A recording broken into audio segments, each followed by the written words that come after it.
everybody. I'm Dan, and this is Midwest Angling.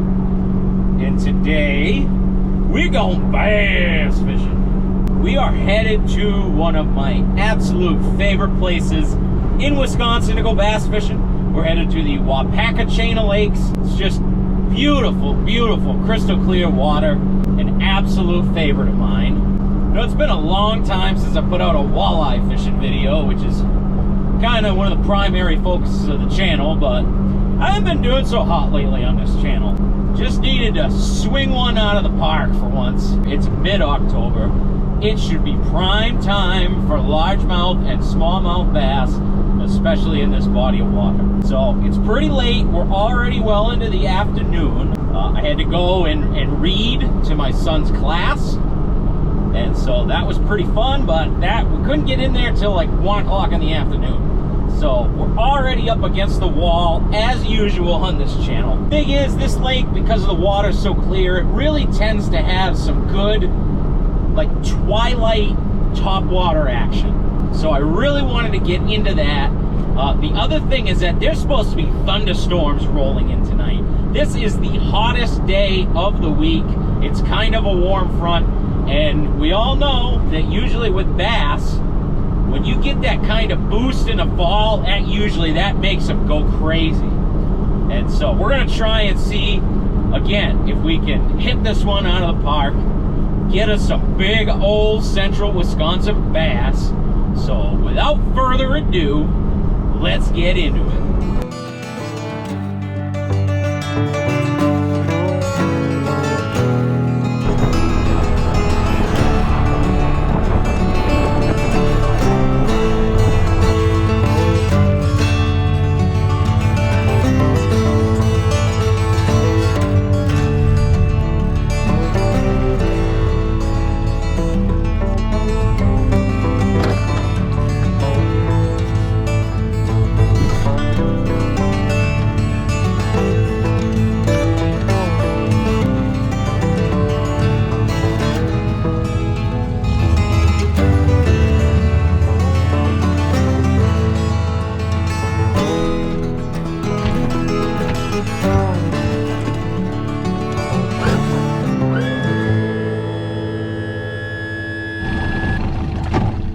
Well, guys, there's a lot of boats here today. I was expecting to be kind of alone. I don't know if it's got to be a tournament, I would think. Just the number of it's all fishing boats, because it's just about 3 o'clock right now. Have they been here all day, or did they just launch before I got here? And it's like a beer league night tournament. I don't know. So we're gonna get out here, and we only got a couple hours till it's dark. And storms look like they might be rolling in earlier than dark. So I don't know how this is gonna go. But as always, we're gonna give her a whirl.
Got one.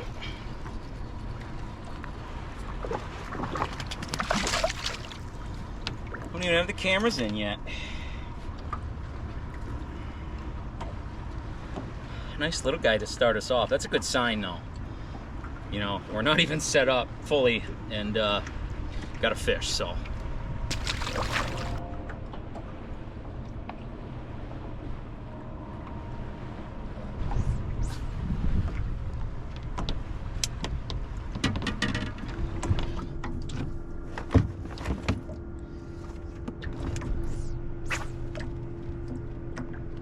in my haste, I forgot my clamp mount that goes on the front of the boat. So the only way that I can have you here is if you're all the way back there, which is fine for walleye fishing, because a lot of times walleye fishing, I'm fishing out of the back of the boat. But we're not walleye fishing today. We bass fishing. You know, we already got one in the boat, so that is a good sign.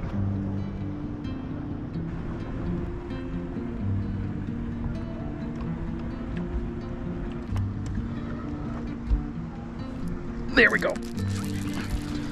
There's a little fella. Dropped that down there next to the boat, and then all of a sudden, like, the line started going down like it was sinking. But it's a weightless Senko, so it's not gonna sink very fast. And all of a sudden I see that line just starts going shoot. So that can only mean one thing. Little itty bitty bass.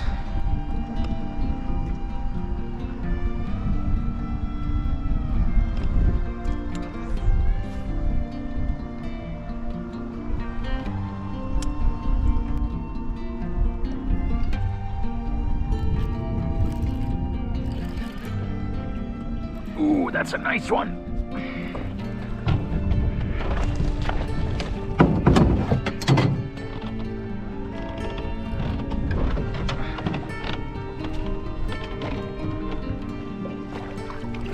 There we go.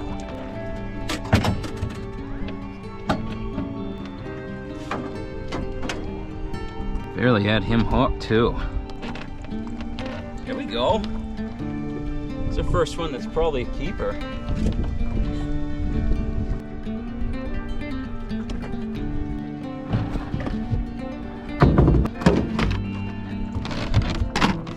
Let's see. Ugh.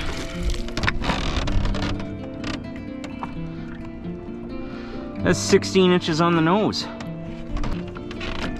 It's definitely a decent keeper to start out with. So we're on the board with one official keeper. I want to try and treat this like old derby. See if I can get me a limit of keepers. Guy was right under that dock. I mean, it really hasn't been that like sunny and hot. I mean, it's been hot. It hasn't been like overly sunny. The water temp is 61. So it's cooled down pretty fast. Got kind of crispy at night a couple of times. But hey, maybe it's a clue. Maybe the smaller ones are off. Because the smaller ones I've caught so far have been kind of off the drop. And if you never fished this place before, the thing that makes it really unique, especially for Wisconsin, is that the water's crystal clear. And, you know, from all the banks, it goes down about 4 or 5 feet and then it just drops. And so the trick to bass fishing on these lakes, they're usually related to the drop somehow. They're either going to be down below it, they're going to be up above it, or they're going to be right on top of it. The trick to catching them here is figuring out where they are in that scenario. There's one. There we go.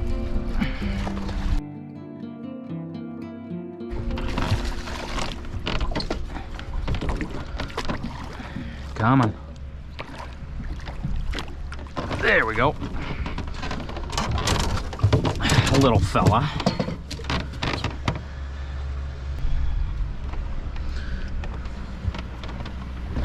Oh, the little guy.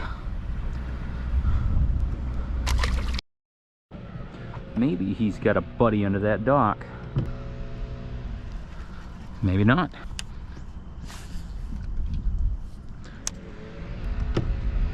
He did. Oh. A little buddy. But he had a buddy. Everybody needs a little friend every once in a while.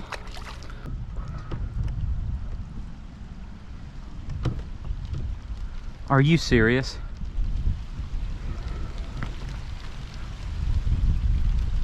Oh, come on. This is supposed to happen. But yeah, you could see right here just how clear this water is. And that's why I love fishing here so much. Where I grew up in Maine, pretty much all the water is this clear. And that was a big shock when I moved out here to Wisconsin. Most of the lakes that I was fishing were not like this. And you know, a lot of guys from the South will say that clear water makes them uncomfortable, right? Well, dirty water makes me uncomfortable. And of course, I do a lot more walleye fishing than I do bass fishing now, and water clarity really doesn't matter with them. But when I discovered this place, I really liked it because it reminded me, and it fishes exactly like most of the lakes do where I grew up. There was a time where I pretty much exclusively bass fished, and I don't do that nearly as much these days. Nowadays, especially since starting the channel, I would definitely say that I'm more of a multi-species angler.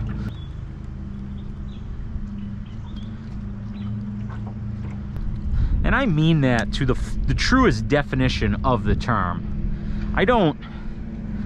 I'd say my favorite thing to fish for now is walleyes.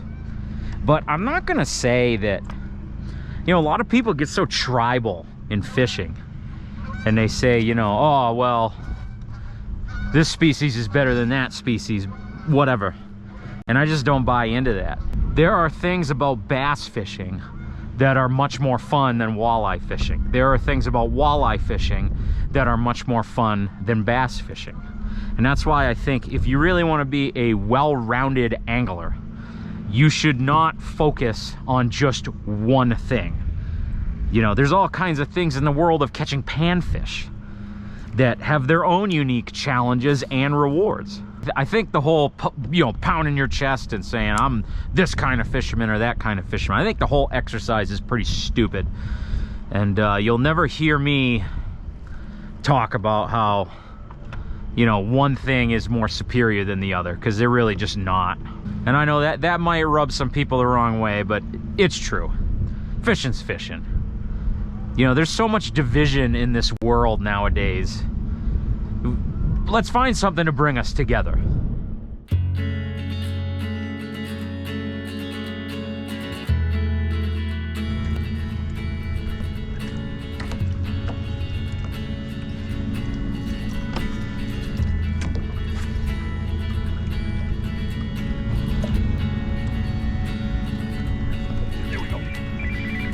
Of course my phone rings.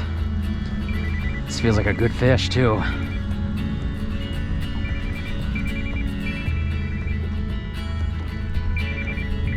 wonder if this is a pike.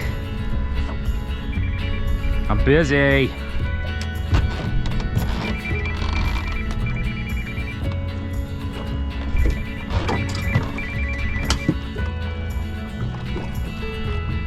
Ugh. Not too shabby.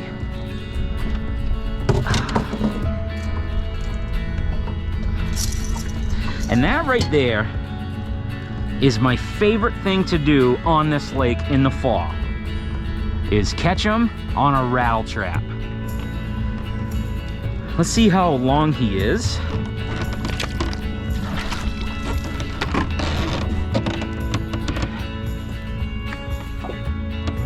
$15. So he's a respectable keeper. Not as big as the last one, but you know what, we'll take him.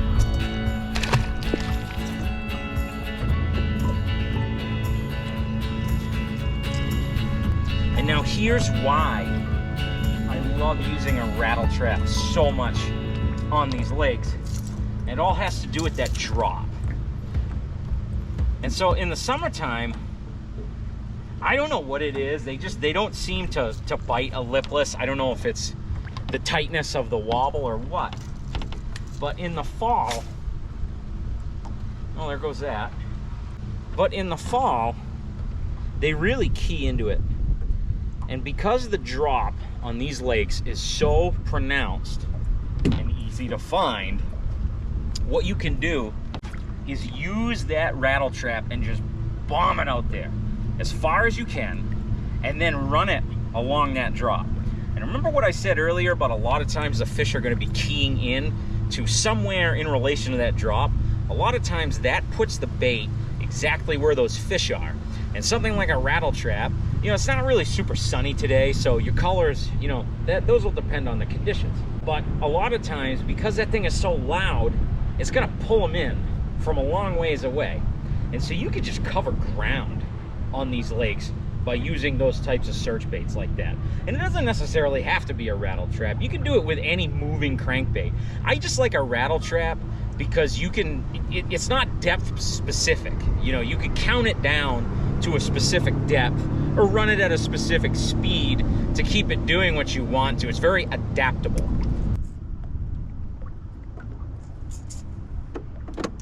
All right, let's see if how purple's gonna work. I find that purple works very well in this really clear water. Now that I've blown halfway off the shore. So going back to strategy, what we were talking about earlier with using the drop and a moving bait like this. So the docks are nice and perfectly spaced out. So what we can do is, since we're right close to a dock, we can go ahead and use our finesse bait. In this case, it is our Senko, and we can hit this dock. When we're done fishing this dock, we can move down the drop and we can use that rattle trap and we can buzz along the contour and just cover water until we get to the next one. And then we can switch back to the finesse bait. And that is a very effective way to cover water.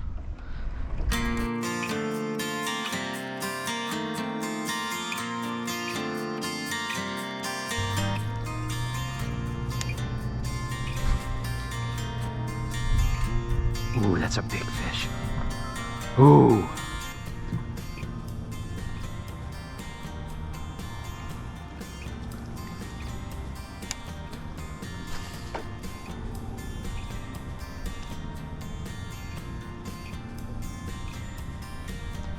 Oh no.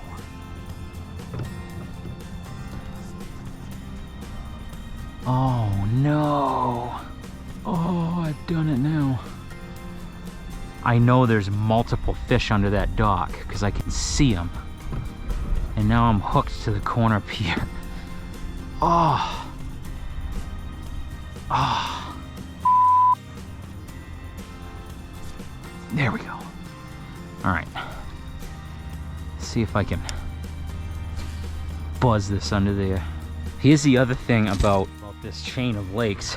It's really good at showing you all the fish you can't catch. And what I mean by that is that, what the hell happened here? The water's so clear. A lot of times you get that visual that helps you. You know, you can see where the fish are. You can see where the fish aren't.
There we go.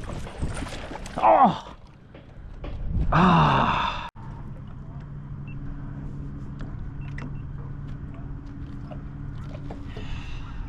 You know, I lost the rattle trap that caught that first fish on one. That was the only one like that I had in my box. And I guess that proved it right there. This one will work. I just got to get him to take it. So we got one bite on that underwater pump. And We're gonna come back out here once it's dark. We're just gonna try running some search baits across it. I don't know if it's gonna work. It has worked for me in the past at night. But for right now, we're gonna go into, there's a cove in through here, and it gets pretty sheltered in there, and we're getting to be right about, you know, into the wee hours. So it should be pretty calm in there. I got myself a spook, and we're gonna go try and walk the dog and make the best of the light that we have left, because it's going down fast. And you know, it's like we were doing pretty good there for a minute, and then all of a sudden it just kind of the bottom fell right out of it. I'm trying. I'm doing the best I can. But let's get in here. Going up into Sunset Lake. How fitting.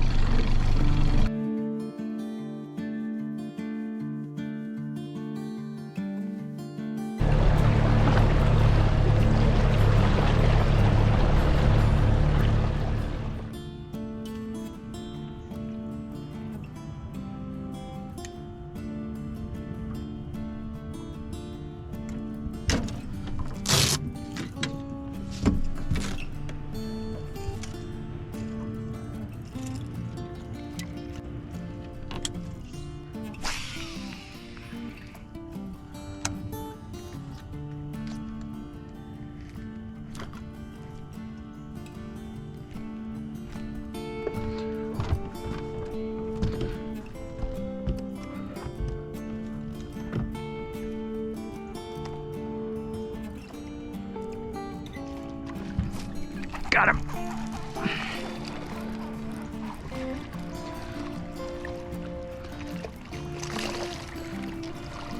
First cast of the spook. How about that?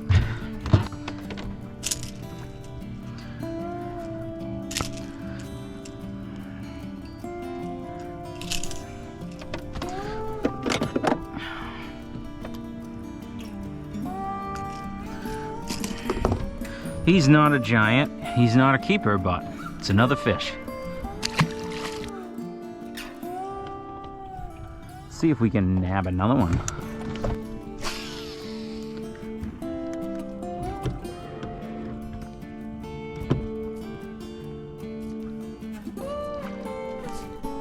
Ah, missed him.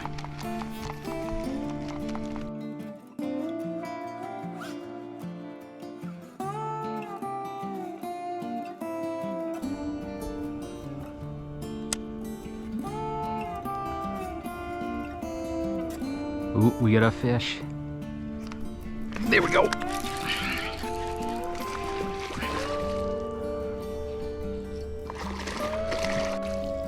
That one ain't too bad. I don't think he's a keeper. No way.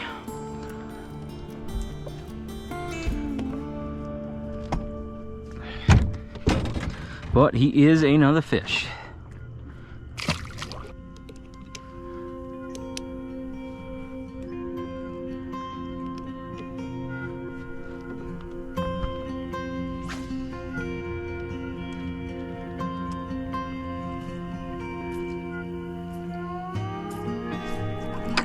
Got one. Oh, it came off.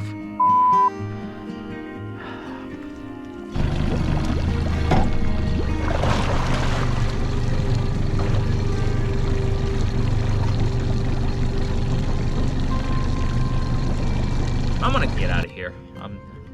And so we're gonna go put the boat on the trailer in the dark. And if you haven't done so already, please make sure that you subscribe. Leave me a comment. Let me know what you think of all this. I'd love to hear it. And if you could hit that like button, that'll get us out there into the YouTube lands and make all well in the world. This has been Midwest Angling. Thanks for watching, and we'll see you on the next one.